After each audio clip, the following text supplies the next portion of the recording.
In Ezekiel we're going to take three extracts. One, the true shepherd, the next, the dry bones, and lastly the river which comes from the restored sanctuary. First of all then, the true shepherd.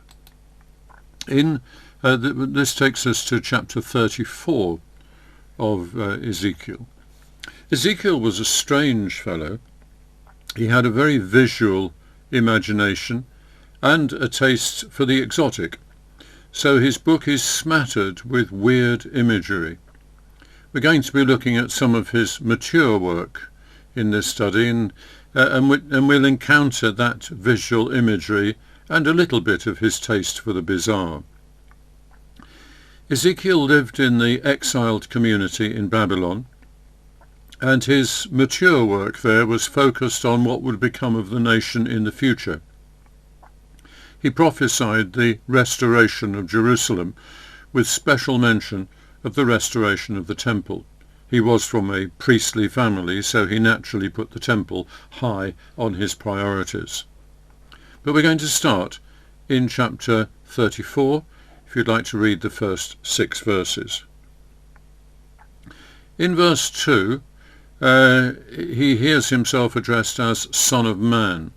This was how Ezekiel normally heard the Lord address him.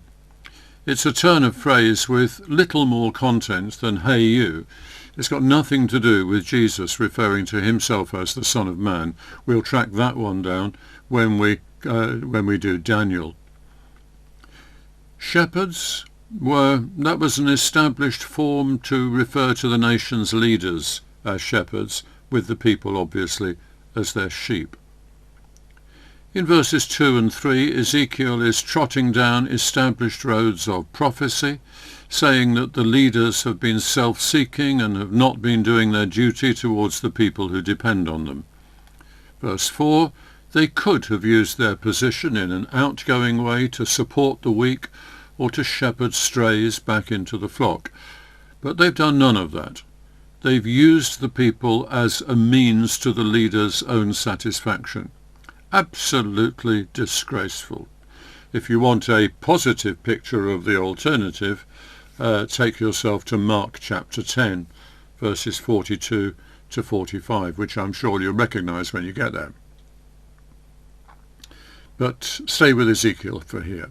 Verses 5 and 6, a dramatic picture of the people going astray for lack of proper leadership. If you read now, please, verses 7 to 10. This turns into an oracle actually addressed to the leaders. In verse 8, they're told in no uncertain terms that they've got it desperately wrong, and that's why the nation is in such trouble. Their being in exile is pictured here as their having fallen prey to wild animals. Verse 10, this cannot go on, and you'd better believe it. So would you read, please, verses 11 to 16. This is an amazing prophecy that somehow, in a direct way, the Lord will take over the leadership of the nation. What he'll set out to do for the people is beautifully expressed, but we're not given any idea of how this would happen in practice. But we must go on. If you read 17 to 22. By the sound of it, the leaders weren't the only ones who needed sorting out. Much like Amos had observed generations earlier, the rich and the privileged were trampling on the poor, and they needed to be stopped. But then it takes an interesting turn. Read, please, 23 and 24. My servant David presumably means a new king of the royal house of David. Messiah, as such a figure, later came to be called. We had a big hint of this earlier when we were looking at Isaiah chapter 11. But this needs clarifying. Verse 11 says that the Lord himself will shepherd his flock, but verse 23 says that the job will be done by my servant David, let us say a Davidic Messiah, a Messiah in the line of David. This is a clash. And the clash between these two statements is not resolved within Ezekiel. It is, of course, resolved in Jesus. Jesus was the said Davidic Messiah, but he wasn't a Messiah whom God had sent to his people so much as a Messiah in whom God had come to his people. We've never succeeded in drawing a nice, neat dividing line between Jesus and God. So the new covenant, as Jeremiah called it, will be led by Messiah, and it will be led by the Lord himself, same person. But of course it's not just Jeremiah who was able to prophesy in terms of the new covenant. Ezekiel had clearly heard the same message from the Lord, and if you read the last part of this chapter from verse 25, we'll see that. This is clearly the same thing that Jeremiah was on about, but described here from the point of view of one who is actually in exile and shares with his fellow exiles a longing for restoration. The picture of the Messiah in this chapter is usually referred to as being about the true shepherd, as against the false and corrupt shepherds who had been the nation's leaders. I presume it was a chapter that was well known to Jesus when he referred to himself as the Good Shepherd. Sometime it would be useful for you if you read through again Ezekiel 34 and straight away turn to read John chapter 10 and notice how the quality of shepherding found in Jesus fulfills the prophecy of Ezekiel. But that concludes our first sample from Ezekiel. For our second sample we turn to chapter 37 of Ezekiel, and this is a section which makes full use of Ezekiel's weird visual imagery. It seems that he has some sort of vision in which the Lord opens up his mind to understand the next message that he must deliver. If you read chapter 37, the first 2 verses. It's possible that the Lord led Ezekiel to a valley, and then that in that vision he saw the valley as if it were filled with bones. That is, the valley was real, but the bones were in his vision, a sort of augmented reality, we'd call it these days. It's also possible that he was sitting at home or wherever, and that the whole thing was in a vision. We just don't know. But then, within the vision, he has a conversation with the Lord, if you read verses 3 to 6. Verse 3, it must have been all Ezekiel could do to give a polite answer to this question. Verse 4, it's a touch on the exotic side, but to prophesy to a load of very dry bones, but the Lord tells him to prophesy the bones into life. Read please verses 7 and 8. Ezekiel prophesied as commanded, and in his weird imagination he heard the bones rattling together against each other, and he saw them coming together to form complete human skeletons, and then they were covered with flesh and muscles. But although the valley was now filled with human bodies, they were dead. There was no breath in them. They're obviously going to need another dose of prophecy. This is a bit like that trees walking episode in Mark 8, where presumably there wasn't anything wrong with Jesus' ministry to the man, but for some reason his system only partly took it in, and Jesus had to administer the healing again. So here with Ezekiel, it seems he had prophesied as the Lord had directed him, but the job was only partly done. If you read please verses 9 and 10. At the Lord's direction, Ezekiel prophesied breath into them, and the result was that the valley was filled with a great army, a big difference from the pile of bones that had been there to begin with. Now Ezekiel's vision concludes with the Lord telling him what it was all about. If you read please verses 11 to 14. Verse 11. The basic picture then is that the bones are the nation of Israel. They are now far enough into their exile in Babylon to have some appreciation of the problem. Actually, of course, Babylon wasn't the only place where they could be found. As the invasion by Nebuchadnezzar approached, some of them did escape to Egypt, actually forcing the prophet Jeremiah to go with them. And then, of course, there were those of the northern kingdom who had been in exile for a century or so by this time, and other northerners, although who still lived in their own land, were no longer in charge of that land and were not really a nation anymore, a sort of exile in their own place. Ezekiel is therefore to prophesy to his nation, north and south and others, prophesying restoration. In his vision, it was as if his prophecy wasn't a comment on how things were, but a command from God to be different, and the bones obeyed the command.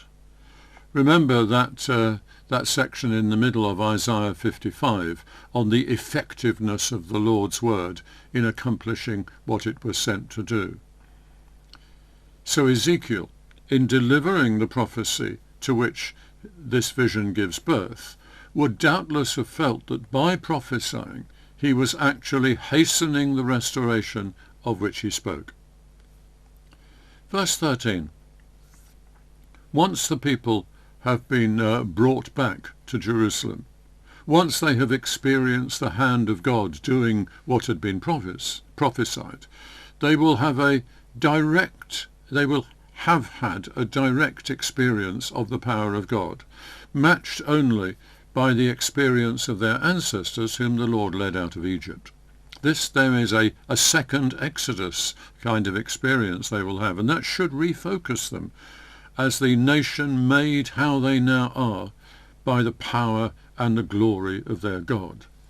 Perhaps, given the renewal of their experience of God, they will manage to stay faithful to him as never before. And verse 14. As the Lord renews their national life, he will actually enter into them and renew their spiritual lives. He wants to make sure that they won't miss the point of this experience. Now, sadly, of course, we know that the return to Jerusalem was a messy affair, and most people's experience was of tattiness rather than of glory. The people were then all too quick to return to their old ways, pretty much completely failing to see the hand of God in the restoration. So we're thrown back on Jeremiah's prophecy of the new covenant. Perhaps this mess will only be resolved by the Lord handling things in a completely new way, not by his restoring the old ways again. Some scholars point out that after the people had returned to Jerusalem, in a way it still didn't feel like home. It was more like their still being in exile, even though they were in their home territory. And it was during this period that there blossomed the hope for the Messiah to come and sort it all out. That's where we leave our second sample from Ezekiel.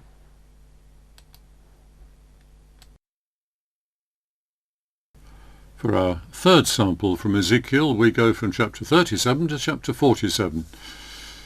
Like we've already said, Ezekiel was of a priestly family, and his vision of the restoration of Jerusalem naturally for him centred on the restoration of the temple. This wasn't just a priestly focus on the temple and its ritual. It was a deep conviction that if the nation was to be properly restored, then the life of the restored nation must be centred around full-blown worship of its God.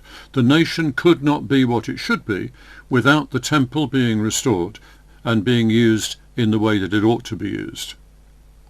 In chapter 47, he has an extraordinary vision of what emerged from this properly restored and properly used temple. If you'd read just the first two verses to start with. The man here. These visions of the restored temple are explicitly given to Ezekiel in visions by a heavenly being.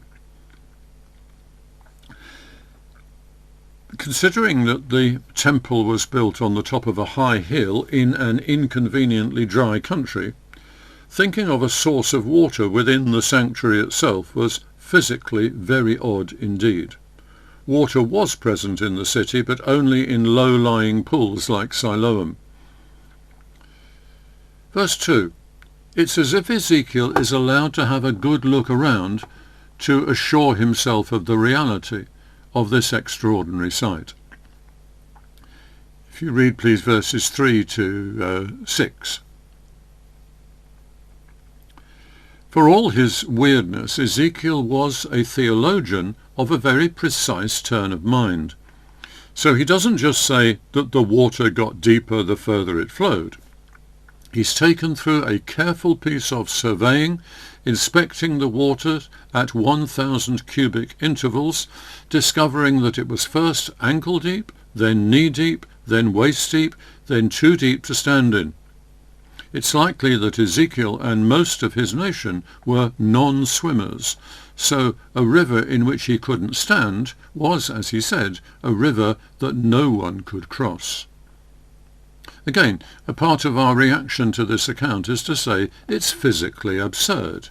Yes, a river like the Thames gets deeper as it goes, but only because of more and more tributaries feeding into it. Ezekiel's river had only the one source, and so it probably struck him as very strange that it got deeper as it went on. The vision just gets curiouser and curiouser. Yes, do think of it as Alice in Wonderland type odd. It is that odd. If you read verse 6 to verse 12, please. Verse 7, he finds a great number of trees. It's often said with some justice that in the Middle East you can tell the areas inhabited by Jews and those by Arabs because the Arab areas look like desert and the Jewish areas have trees and fields bearing crops. That's because the Arabs have traditionally had a fatalistic attitude to life. It's desert, that's the will of Allah, while Jews see themselves as cooperating with the Lord to make the world look like it should be. And that means that Jewish settlements put a lot of effort and whatever technology they have into irrigation. In this vision, the irrigating is being done by the Lord himself in providing this strange river, and without any effort from the humans around, the banks of the river are covered with many trees. Verse 8. The sea into which this river flows is, as the footnote in NIV says, the Dead Sea.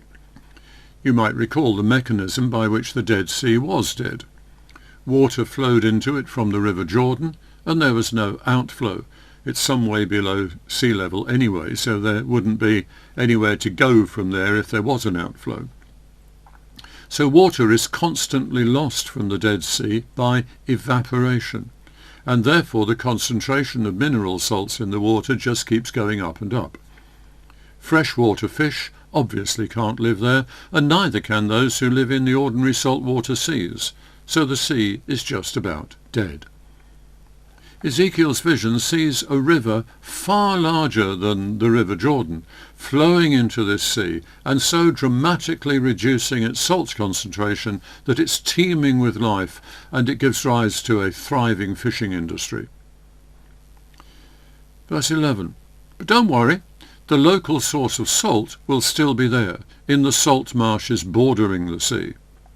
And this again is physically absurd because that quantity of water flowing into the Dead Sea would substantially raise the water level and engulf all those salt marshes. We're still in the curiouser and curiouser part of this vision.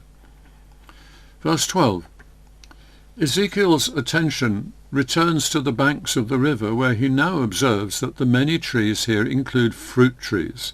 And as if that weren't luxury enough, he now understands that these trees stay in leaf throughout the year and bear a crop of fruit every single month. The fruit is obviously for food. Less obviously, the leaves of those trees are for healing. He doesn't say how, possibly like dock leaves with stings, or possibly made into medicines. It doesn't say. But of course this is another physical absurdity, and that's important. The things that are related in this vision will never happen by natural means in a month of Sundays. They are happening in this vision precisely because their cause is supernatural. When the sanctuary is properly used at the heart of the nation's life, there is that which flows out from that sanctuary, which goes beyond simple efforts like people's lives being cleaned up. Proper worship puts the Lord into the position of being able to bless his people and through them bless the world, just like he promised to Abraham. We need to look at the connections which this vision makes apart from that. First, there's clearly a connection to the Garden of Eden.